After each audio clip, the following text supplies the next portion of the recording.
Hi, my name is Erica Maxwell, and I'm here today to discuss with you my philosophy on education. I want to start out by saying that I am honored to be a teacher. And as I've worked through my master's and learned about the job and the responsibility that a principal has, I've learned much more about the whole picture in education as far as you as a teacher, you're in your classroom and your job is to inspire children to take them to the next level. And a principal's job is very similar.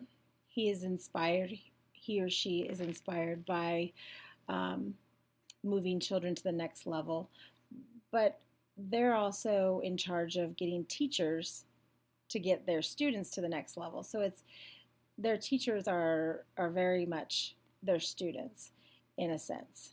Um, I do believe there's no more noble of a career than one that inspires the mind, and it can be that of a professor, it can be that of a just a general ed teacher or a special ed teacher. I teach because I want to make the difference in children's lives. I am inspired by children every day. I'm inspired by their curiosity, their innocence, their honesty. And education is much more than just simply sitting in a classroom listening to a teacher teach all day long and conforming to the curriculum that is set in front of you.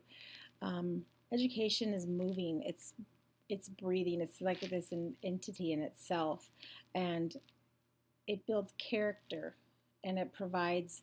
And as teachers, we provide guidance to our children to become individual thinkers and to be problem solvers.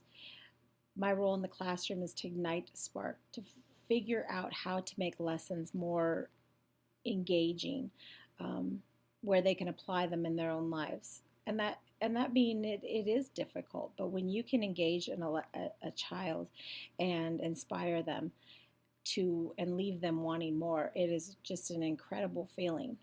Um, I do believe that the relationship that a teacher can build with a student and understand their interests, understand um, their strengths, their weaknesses, is the best way to really figure out how to get that child to grow. I do believe all children can grow. I do believe that children don't develop at the same time. Um, and that doesn't mean that I can't do the same work to get them and to that next level. I think that you can get children to the next level by providing a safe environment that fosters all learning styles. Um, and in that environment, they will gain confidence and desire for discovering our world and wanting to learn more. Um, I think it isn't all academics. I think socially, teachers have a responsibility to teach children how to act in social settings and how to handle emotional um, situations.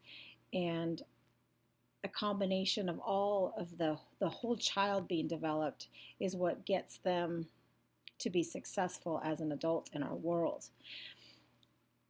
With that being said, I do believe as an educator, as an educational leader, I would like to begin by making sure that all my new teachers feel supported and that they have a mentor with them from the beginning, a teacher that they can rely on and provide guidance and because it is so overwhelming as a new teacher. And with our struggles in education and losing teachers within the first 5 years being such a concern, I think that new teachers have to be given a guide as they navigate through their first few years in the classroom.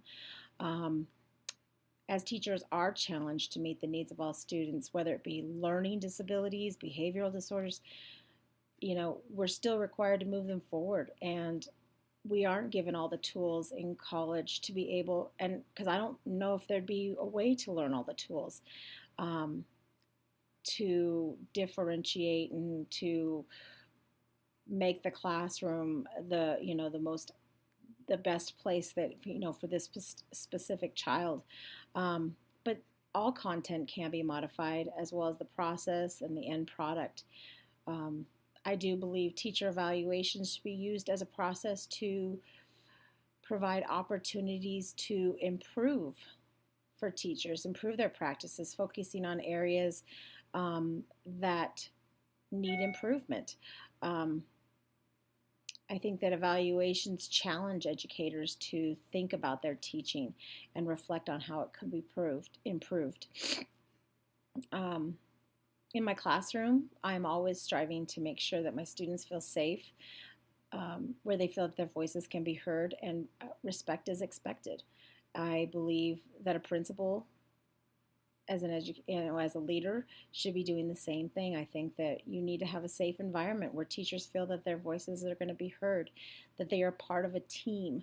Um, the culture that I've created in my classroom is one where it's my students are challenged and motivated and recognized for doing a good job. I think an educational leader must do the same thing.